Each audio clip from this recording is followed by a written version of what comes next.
It's the Eagle Community Television Forum with your host, Gary Shorman. You're watching the Eagle Community Television Forum. Thank you. I'm Mike Kerner in for Gary Shorman this week, and our guest is Allison Ochoa. She is now the new executive director of the Kansas Next Step Incorporated. That's a long name, isn't it? It is a long name, yeah.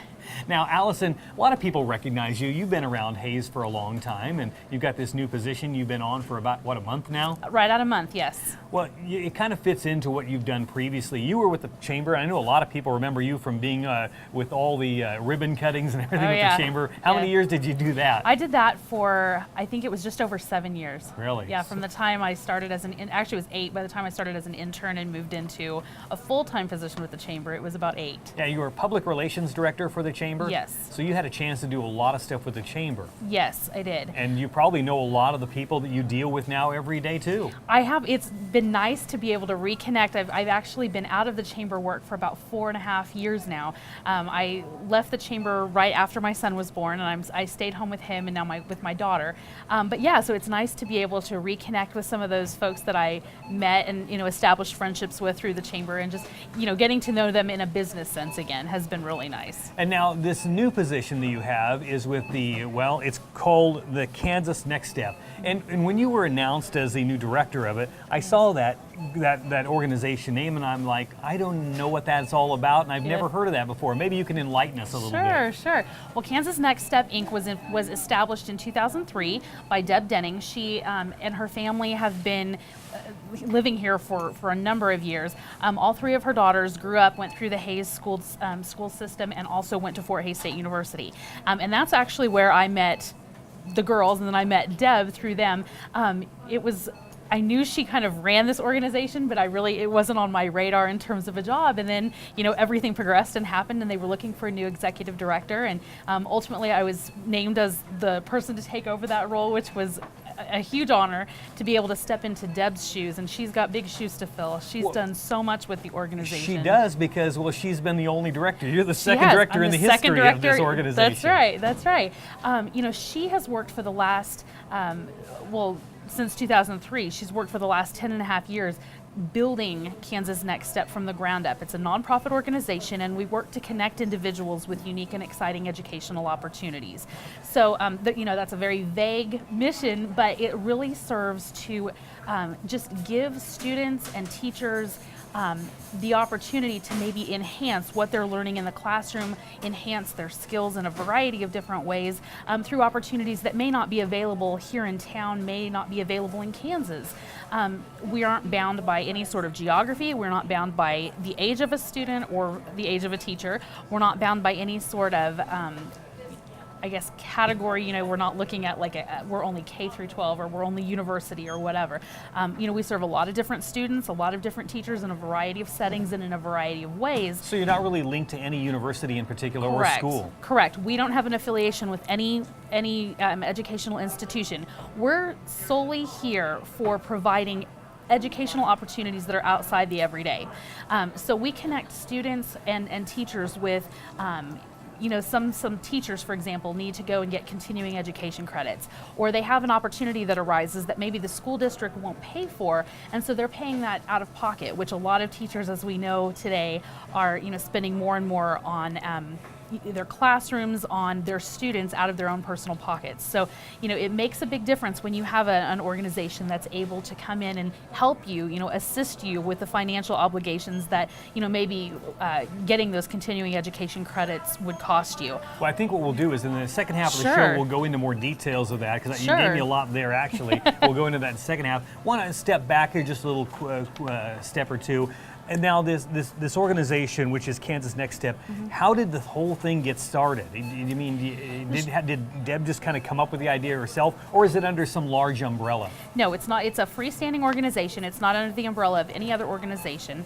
Her daughters, were given the opportunity to have those experiences outside the traditional classroom. And Deb saw that there was a need for other students who may not have the financial means to do that, or may only be able to meet part of the financial obligation to fulfill one of those opportunities, that there was a need there to have people help make it possible for them to achieve those opportunities.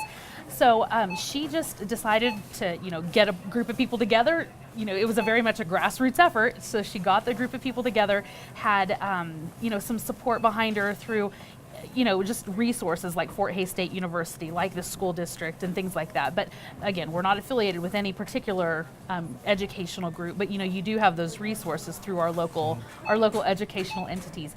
So she just grew it from the ground up, and a lot of her work over the last 10.5 years has been just establishing an organization, getting funding streams started, and starting to establish the Kansas Next Step brand in people's minds. And I think that's where I step in now, is to, she had very much the business sense and the how-to sense in terms of, how to get this organization started.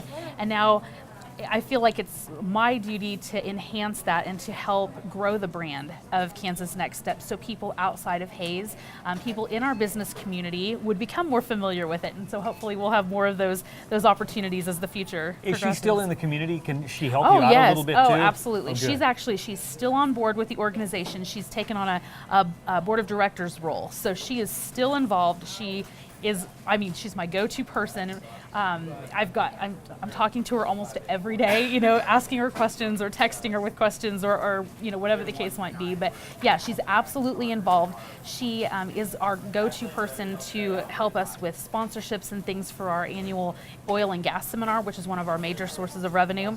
So she's, got all those connections. And so I'm basically taking what she's built and those connections that she's established and just working to enhance those and working to continue to build those. Well, I'd like to find out more about the organization. I know you've given us a lot already, but there's a lot more to talk about with the Kansas Next Step program, and we'll talk to Allison about that more in the second half of the show.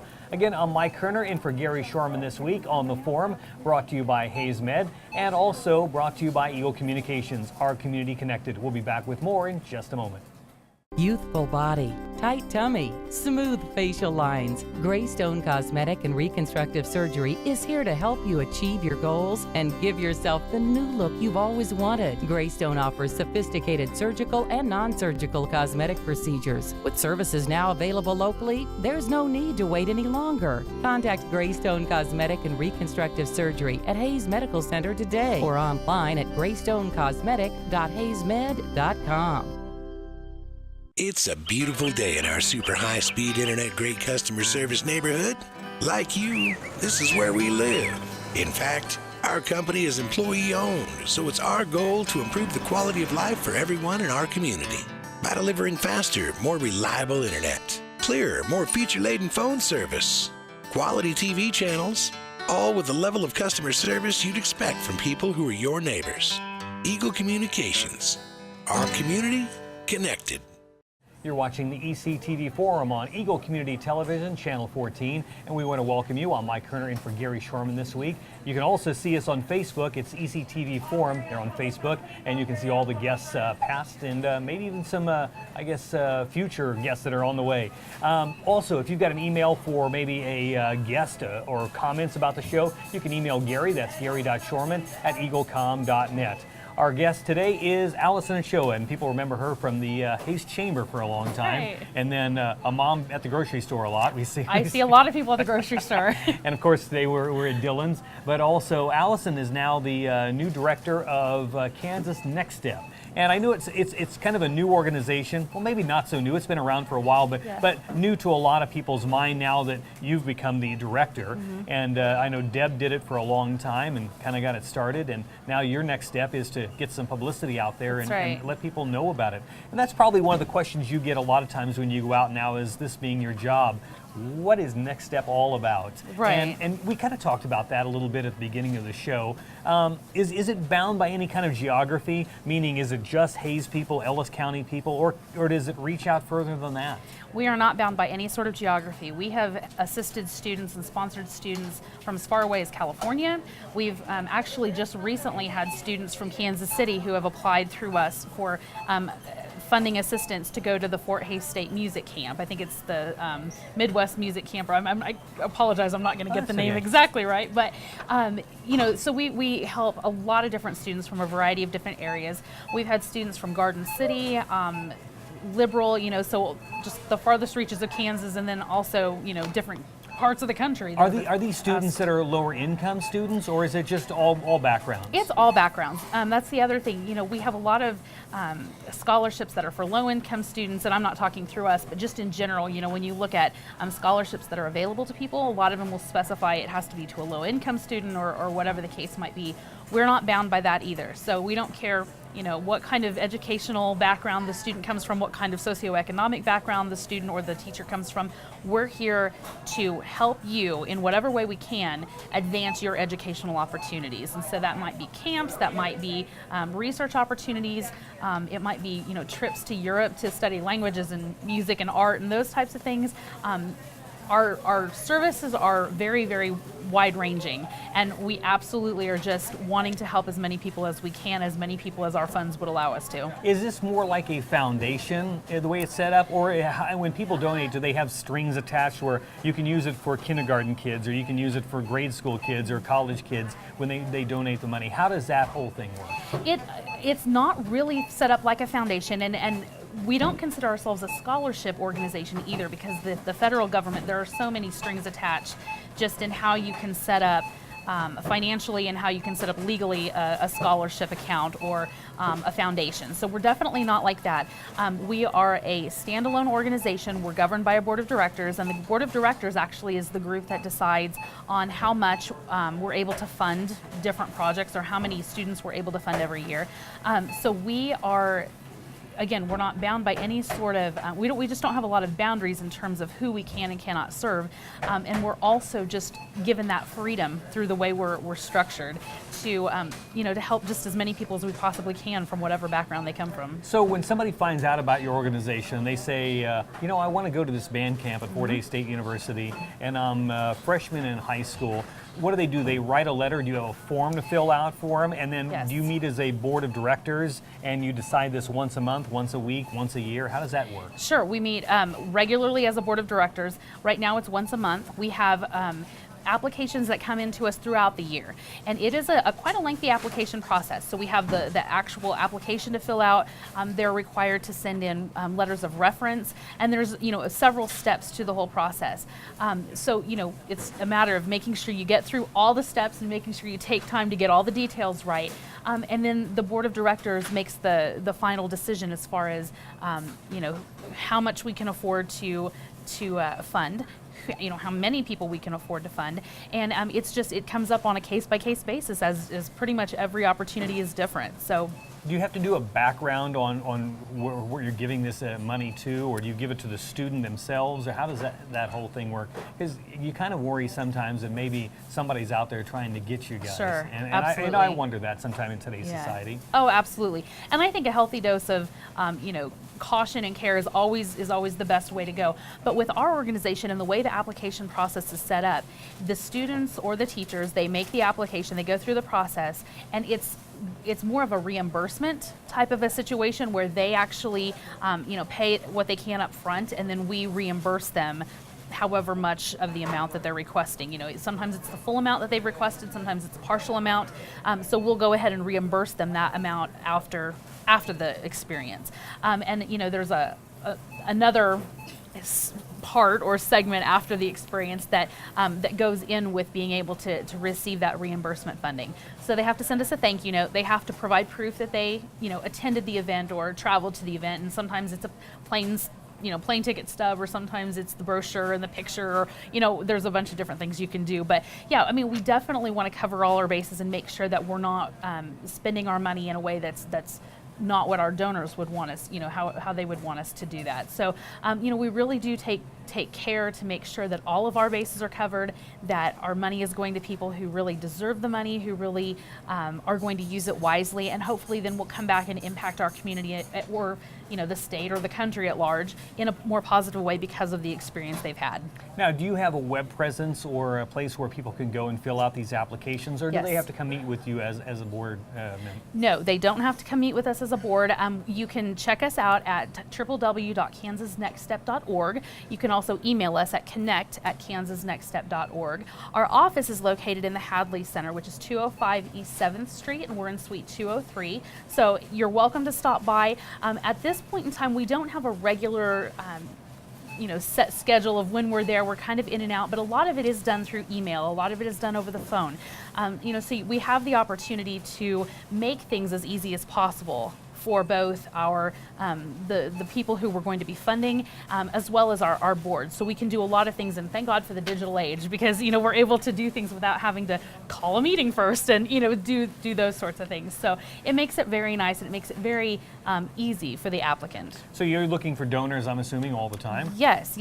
We've got our primary source of funding is our fundraiser, which I mentioned earlier. It's our annual oil and gas seminar, which we just recently held, and we have people coming in from all over the country and all over the world to speak about the oil and gas industry. And so it's a lot of very technical information that I will admit I'm not an expert on, and I'm learning as we go a little bit more about that industry. But that's our primary fundraiser. So it's different from a lot of other fundraisers that organizations in the community will have, in that the proceeds all go to us as an organization to help fund these opportunities for students and teachers. But then we also are allowing, oil and gas industry individuals to come in and learn something and gain continuing educational credits, or just, get a step up on what the latest and greatest is in the oil and gas industry. So it's a very much a win-win situation for us, but we do rely on individual and business donors as well. So, if anybody is interested, if they have, if they want to get involved in just aiding students and aiding teachers in advancing their educational opportunities, give us a call. We would love to be connected with whomever is interested in aiding us in that mission, and we really look forward to speaking. Like I said, I'm got a public relations background, so just speaking is my thing. I really like to talk to people, and I would be more than happy to talk to anybody who's interested in learning more about the organization, or who might be interested in donating or partnering with us for some sort of promotional thing that would aid us in our mission to serve and connect these students with these exciting educational opportunities. And then hopefully, like I said, we've got these students and teachers that are coming back and making our community better because of what they've learned. Very good. And if people want to maybe receive some money from you, they can look at your website as well. Absolutely. And we're redesigning. We're in the process. We've got a lot of new ideas on the table. So, look for great things to come from Kansas Next Step in the next few months. Very good. Well, thanks for being our guest today. Thank you. And again, our guest today is Allison Ochoa, Kansas Next Step Incorporated. And again, the Hadley Center. We're at the Hadley Center. You can also contact us at 432-7837, or you can look us up online at kansasnextstep.org. Very good. Thanks for being our guest Thank today. you. Allison Ochoa. I'm Mike Kerner. This is the Forum. I'm in for Gary Shorman this week. The Forum brought to you by Hayes Med and Eagle Communications. Our community connected. Thanks for being with us. Youthful body, tight tummy, smooth facial lines. Greystone Cosmetic and Reconstructive Surgery is here to help you achieve your goals and give yourself the new look you've always wanted. Greystone offers sophisticated surgical and non-surgical cosmetic procedures. With services now available locally, there's no need to wait any longer. Contact Greystone Cosmetic and Reconstructive Surgery at Hayes Medical Center today, or online at greystonecosmetic.hayesmed.com.